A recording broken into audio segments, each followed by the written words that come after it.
eu sou a Monalisa Perrone e esse é o Item Mais da CNN.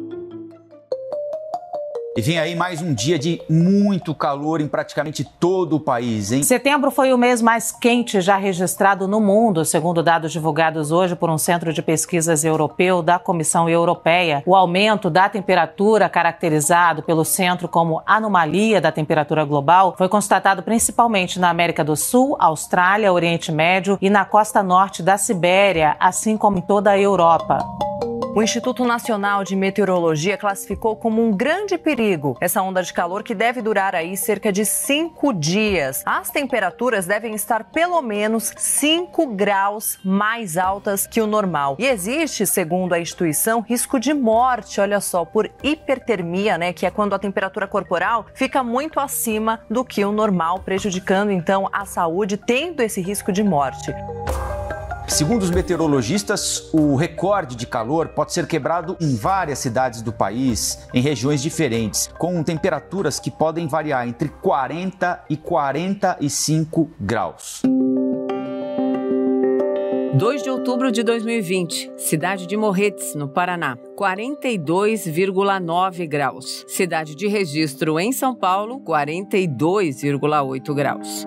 5 de outubro de 2020, cidade de Água Clara, Mato Grosso do Sul, 44,6 graus. 7 de outubro, cidade de Lins, São Paulo, 43,5 graus. Eu tenho certeza de que você sabe bem do que eu tô falando. O Brasil vive uma onda de calor com temperaturas recordes entre setembro e outubro. Segundo o Copernicus Climate Change, que é um instituto europeu de pesquisas, referência inclusive em estudos climáticos, o mês de setembro de 2020 foi o mais quente da história do nosso planeta Terra.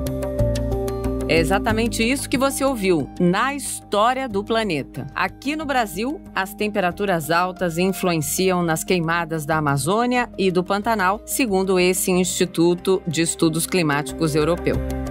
Mas isso aconteceu também em outras partes do mundo. O calor extremo contribuiu para os incêndios em regiões como a gelada Sibéria, na Rússia, no mês passado, em setembro. E a Califórnia, nos Estados Unidos, continua queimando, né? O Instituto também registrou, em 2020, derretimento de calotas de gelo acima da média no Ártico. Eu começo o episódio de hoje conversando então com o previsor e pesquisador do Instituto Nacional de Meteorologia, o Mamedes Melo. Mamedes, bem-vindo ao Item Mais. Monalisa, muito obrigado. Mamedes, é importante a gente sempre bater naquela tecla que é, digamos assim, a partida de qualquer compreensão sobre as condições climáticas no mundo. Explica a diferença entre clima e tempo, porque essas coisas muita gente confunde, mas são coisas diferentes, para a gente aí sim começar o nosso papo mais profundo. Tá certo, Monalisa. Vamos tentar aqui então passar para as pessoas a diferença de tempo e clima. Tempo é aquele mais curto que a gente ouve diariamente na previsão, como vai ficar o dia de amanhã, vai chover, não vai chover. Quando nós falamos em clima, já é algo mais longo e mais específico. Ou quem utiliza muito a previsão climática, normalmente são agricultores, pessoas que costumam viajar, essa agência de viagem. Então, uma diferença assim bem simples para que as pessoas possam entender. Tempo é algo mais curto, de 2, 3, 4 dias. Clima é algo mais longo, 30, 60, 90 dias ou mais. Ótimo. Por isso que a gente fala qual que é a previsão para o clima na primavera, no outono, no inverno, no verão. É um período de tempo maior, vamos dizer assim. Então, exatamente olhando para os fatos recentes e o hoje, Mamedes, a gente está vendo aí um aumento da temperatura, um calor, uma onda de calor que a gente está registrando aqui na CNN, em todo lugar, na TV, na internet. E é isso que eu quero te perguntar. Vocês têm, de fato, já parâmetros de comparação, registros de algo tão intenso como a gente está vivendo nos últimos dias em várias partes do nosso país? Olha só, Mona Lisa, já tivemos sim algumas temperaturas bem altas, né, pelo nosso país, assim, mas há algum tempo e em lugares diferentes. Por exemplo, Bom Jesus do Piauí, por enquanto, está sendo a temperatura mais alta até então, né, dos dados consolidados, de 44,7. Então, essa está sendo a maior do país. Porém, de 2000 para cá, de 2001 para cá, nós já começamos a instalar muitas estações automáticas e nelas começamos a observar algumas temperaturas bem maiores do que isso, esses registros que estavam até então na estação convencional. Já tivemos o recorde deste ano, inclusive São Paulo com 44,9 lá na estação do Mirante, né, em 2004, ali no mês 5, 7, 8, onde a temperatura chegou a 44,9. Então já temos assim registro de estação automática e convencional histórica. Agora, com relação a esse tempo quente e seco, acredito que este ano está sendo entre uns, né, dos mais quentes, principalmente nessa região central, dentro da história daqui da previsão de tempo e de clima aqui do centro-oeste, desse centrão do Brasil. Mamedes, você sabe que quando o INMET, né, emitiu aquele alerta de risco de morte por causa da hipertermia, me deu um nervoso, um aperto no coração. Falei, meu Deus, era só o que faltava, parece coisa de fim de mundo. Explica pra gente como é que isso se dá e como as pessoas podem se prevenir, se é que dá pra se prevenir quando tem um alerta desse. Claro, não tô falando algo além, não tô falando só de hidratação, se proteger, não fazer exercícios físicos no período mais quente do dia e mais seco, ao ar livre. Eu tô falando no geral. Tem jeito de olhar pra isso com fio de esperança? Sim, com toda certeza, Mona Lisa. É bom, assim, a gente passar para as pessoas esse grau, né, de intensidade dos eventos extremos quando o INMET emite na sua página e passa para a população de uma maneira geral, né? Normalmente são 3 níveis: um amarelo mais brando, um laranja intermediário e um vermelho mais intenso. Cabe nós, meteorologistas, sempre informar, principalmente, né, a Defesa Civil, bombeiros e depois, de uma maneira geral, a população, dessas ocorrências e dos níveis que vão acontecer em determinados eventos.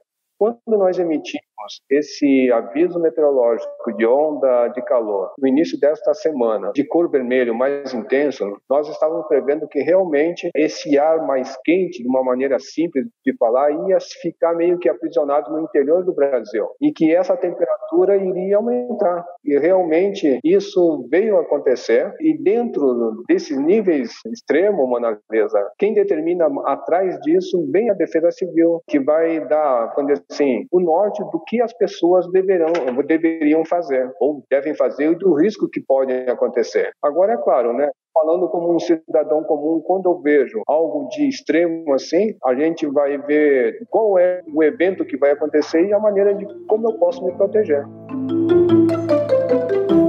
Seu trabalho é focado, né, na previsão do tempo aqui no Brasil, mas eu quero te perguntar se pontos de anormalidade foram registrados também em outros lugares do nosso castigado planeta Terra. Calor extremo, frio, tempestades, furacões. Dá uma geral pra gente. Pois não, Mona Lisa. Sim, este ano estava sendo previsto, vamos começar por parte, furacões, né, ou ciclones tropicais. O que só muda é o nome, mas a característica do fenômeno é o mesmo. Então, esse ano, a NOAA, né, devido às características do tempo e do que deveria acontecer, estava sendo previsto uma quantidade muito grande de furacões esse ano no Atlântico. E vem acontecendo, tanto que no início da temporada, ali no finalzinho de setembro, havia uns 5 furacões praticamente ali rondando sobre o Oceano Atlântico. Mona Lisa, o tempo, vamos dizer assim, esse tempo quente, essa onda de calor também pegou a Europa no verão deste ano. Houve mortes também, especialmente, eu diria assim, que o sul da França foi muito castigado por essa onda de calor. É claro, não vamos comparar a onda de calor que acontece na Europa com essa que aconteceu aqui no Brasil e que para nós aqui foi histórico, que é a primeira vez que a gente emitiu um aviso vermelho, né, de onda de calor. Mas lá também aconteceu e trouxe mortes. Felizmente para nós aqui este ano, quando começou essa onda de calor, nessa semana, Mona Lisa, a gente soube infelizmente, né, de notícias ruins de que dono dessas pessoas que criam frangos, né, tem um grande aviário, diz que houve uma grande perda devido à morte dessas aves. Mas, no geral, assim, Mona Lisa, no mundo, o que mais pegou realmente foi essas ondas de calor na Europa, que trouxe diversas queimadas, né, por lá, tanto que a queimada lá é muito mais intensa, assim como também ali no oeste dos Estados Unidos. Ou seja, parece que a temperatura aumentou em todo o canto, né, do globo terrestre e que algo assim de extremo está acontecendo. Existem alguns estudos que trazem à tona, né, que é o aquecimento global, que muitas coisas que vem acontecendo com um evento extremo é exatamente o aquecimento global. Outra linha indica que já é algo natural que acontece, mas que está tendo muita a mãozinha do homem ali, que está prejudicando muito, né? E induzindo, no caso de queimadas, esses focos esparramados eu diria assim, que pelo globo terrestre, muito feito pela mão do homem, que leva à proporção assim que ninguém consegue depois, no futuro ou a curto prazo, tentar dominar que essas grandes queimadas. Que é o que vem acontecendo aqui no Pantanal do Mato Grosso do Sul. Mamedes, muito obrigada pelo papo, muito obrigada por nos ajudar aqui a entender essa história tão complicada, mas que precisa ser tratada. Nem preciso falar por qual motivo, né? Os motivos estão aí. É o futuro da humanidade em questão. Obrigada, tá? Obrigado, igualmente, Manalisa. Um grande abraço, um ótimo dia a todos. Na segunda parte do episódio de hoje, eu converso com o Alexandre Costa. O Alexandre é doutor em Ciências Atmosféricas e professor da Universidade Estadual do Ceará. Alexandre, muito bem-vindo ao Item Mais. Para mim é um prazer estar com vocês. Prazer é todo meu. Alexandre, vamos começar o nosso papo perguntando se a seguinte frase tem sentido. Setembro de 2020 não foi o setembro mais quente dos últimos anos. Setembro de 2020 será o setembro mais frio dos próximos anos? É isso? Na verdade, as duas coisas estão corretas, né? Na realidade, setembro de 2020 foi, com efeito, o mês de setembro mais quente de todo o registro histórico, né? Segundo as bases de dados da NOAA, da National Oceanic and Atmospheric Administration, e da NASA. Mas nós sabemos que, infelizmente, dada a tendência do crescimento das concentrações de gases de efeito estufa na atmosfera, um desequilíbrio energético gigantesco, e é preciso que a gente mostre que a gente sabe qual é a quantificação disso. Nós temos hoje uma quantidade que se acumula de energia no sistema climático terrestre equivalente à explosão de 18 bombas de Hiroshima a cada segundo. Nossa! E essa energia, ela simplesmente vai aumentar do planeta, vai seguir derretendo gelo, né? Seja o gelo dos mantos da Groenlândia e da Antártica, seja o gelo marinho, principalmente no Ártico, seja o permafrost, sejam os glaciares nas montanhas. Então, infelizmente, a outra parte da frase também é verdadeira. Muito provavelmente, nós estamos apenas assistindo o início da curva de ascendente do aquecimento global. Início de uma curva que a gente não sabe onde vai parar, é isso, professor? Veja só, a gente tem a noção de onde ela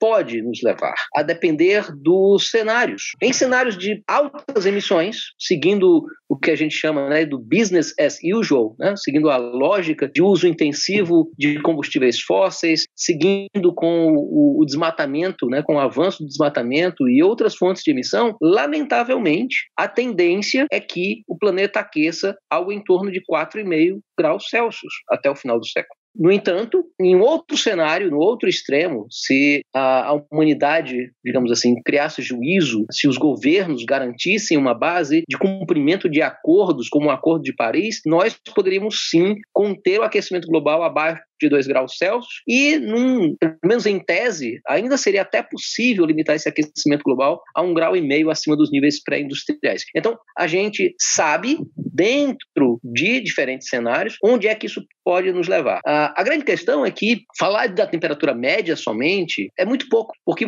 você mexer com a temperatura média do planeta significa, na verdade, que você está mexendo com todos os outros parâmetros do clima, com a frequência e intensidade de eventos extremos, e aí a gente está falando de tempestades severas, de furacões, de secas extremas, de probabilidade maior de incêndios florestais. A gente está falando aí de elevação do nível do mar. E aí, só para a gente ter uma ideia, se nós continuarmos no ritmo de queima de combustíveis fósseis e desmatamento e chegarmos com algo em torno de 600 partes por milhão de CO2 na atmosfera, isso nos leva de volta para a atmosfera de 10 milhões de anos atrás, quando o planeta não tinha calota polar em nenhum dos dois hemisférios. Parece um papo meio apocalíptico, mas não é isso, né? São planos, projeções e indicações científicas, né? Isso é ciência séria. Nós temos duas grandes ferramentas hoje para entender o futuro. Um deles são os modelos computacionais. racionais, nos modelos físicos. Porque, veja, eu me condoo e eu tenho hoje, assim, tenho inclusive dificuldade de assistir ou de ouvir notícias sobre o Pantanal e ver animais carbonizados, né, ver o caos se instaurando daquela forma. É absolutamente dramático para mim. Mas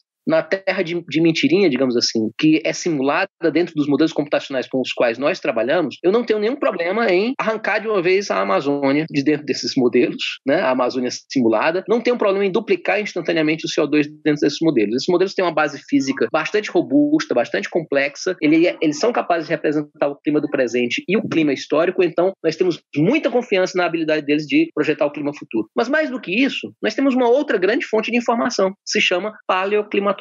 Paleoclimatologia se refere ao clima do passado. Eu me refiro a testemunhos do clima da Terra em momentos anteriores. E todo o registro histórico da era cenozoica, ou seja, dos últimos 66 milhões de anos, desde que o choque com o asteroide dizimou a maior parte dos dinossauros, a gente sabe muito bem que acima de 400 partes por milhão de CO2 atmosférico não tem calota polar no hemisfério norte. Então, o que a gente está assistindo de ver o Ártico se dissolvendo a olhos vistos é um ajuste do planeta a essa nova atmosfera. E com 600 partes por milhão em diante não tem calota polar em lugar nenhum, né? Os registros históricos, aliás, por exemplo, do momento mais quente dos últimos 66 milhões de anos, foi um evento relativamente curto do ponto de vista geológico, acontecido há 200 mil anos, se chama o máximo térmico Paleoceno-Eoceno. Ele mostra com todas as evidências um fluxo rápido de carbono para a atmosfera, muito provavelmente uma combinação de vários fatores, derretimento do permafrost e incêndios florestais, etc., transformou o planeta, extinguiu uma parcela significativa de espécies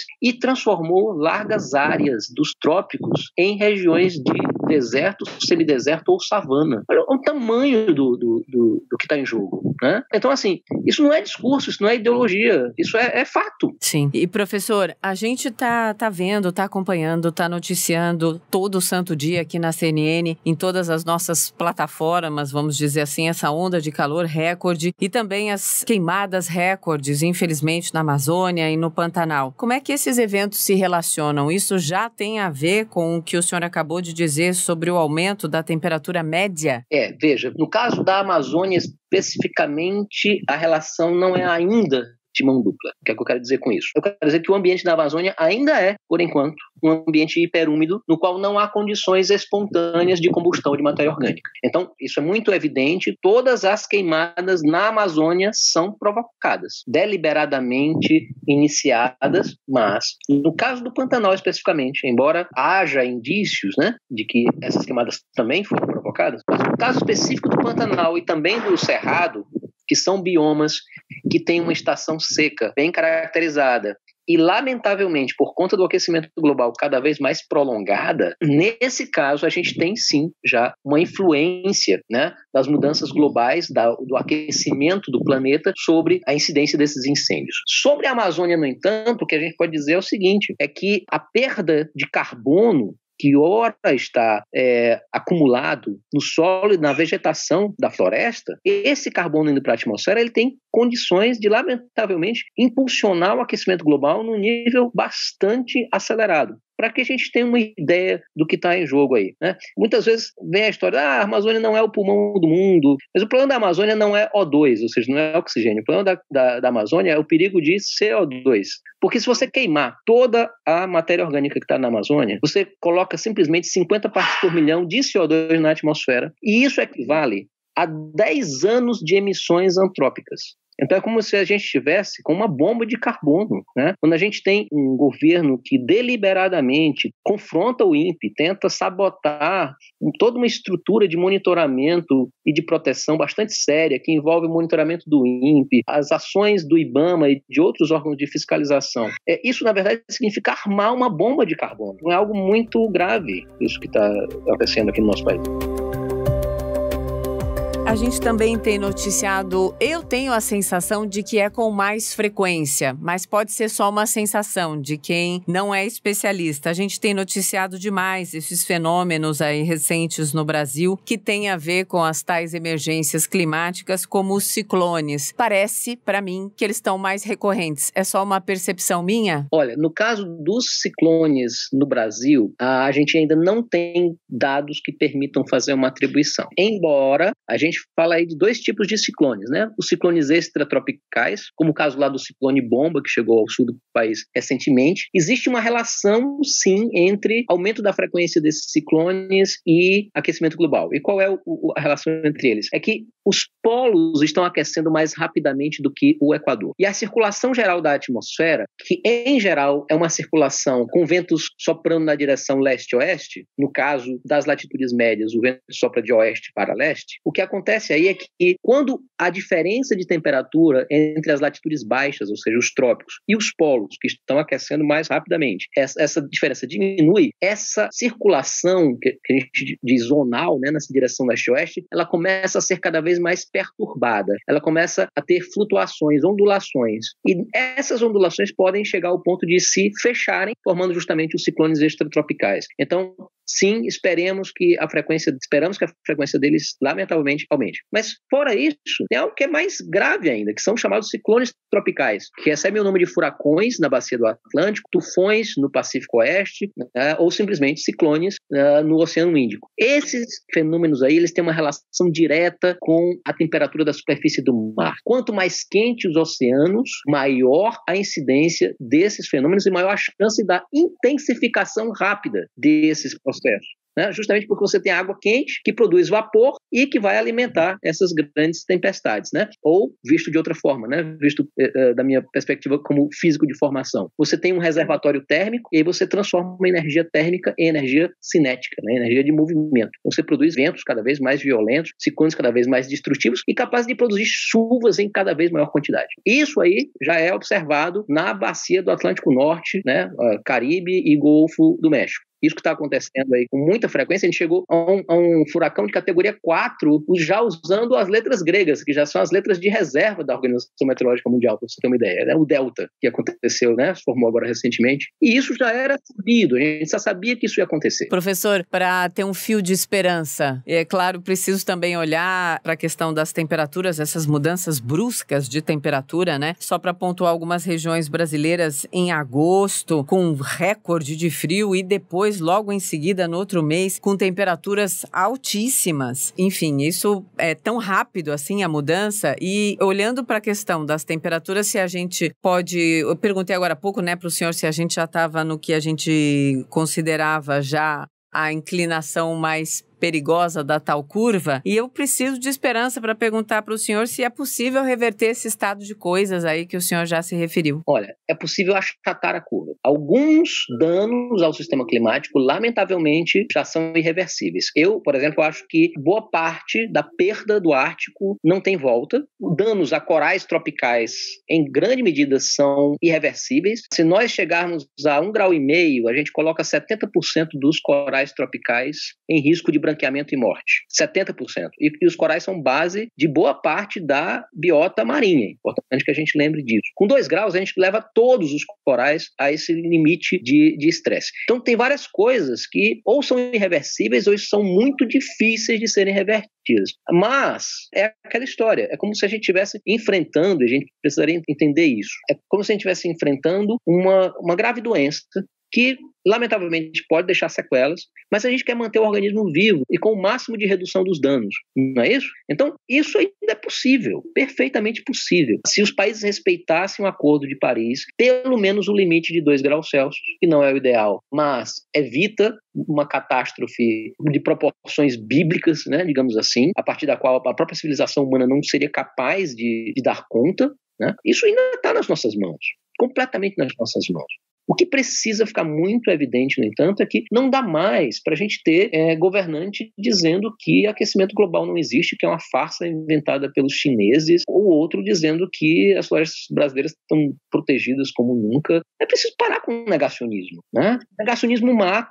As próprias petroquímicas sabiam do risco climático desde os anos 80. Todos os casos em que grandes empresas ou grandes interesses econômicos e políticos tentaram esconder verdades científicas produziram, né, catástrofes. Foi o caso do DDT e do agente laranja, que foram vendidos como produtos seguros. Foi o caso da indústria do tabaco, que por vários anos ou até décadas conseguiu semear a dúvida em meio à opinião pública sobre os riscos do tabaco, e hoje a gente sabe disso. Quantas vidas foram tiradas, quantas vidas poderiam ter sido poupadas se, né, as campanhas antitabagistas e as restrições ao fumo tivessem vindo muito antes. Então, toda a catástrofe começa com um cientista sendo ignorado. Então, paremos todos de ignorar os cientistas. E eu queria, inclusive, chamar a própria imprensa, tem um potencial de cumprir um papel tão relevante. E eu tenho certeza que vocês podem contribuir muito com esse grande esforço que é necessário para poupar a maior parte da humanidade e a maior parte da biosfera planetária dos piores impactos do aquecimento global.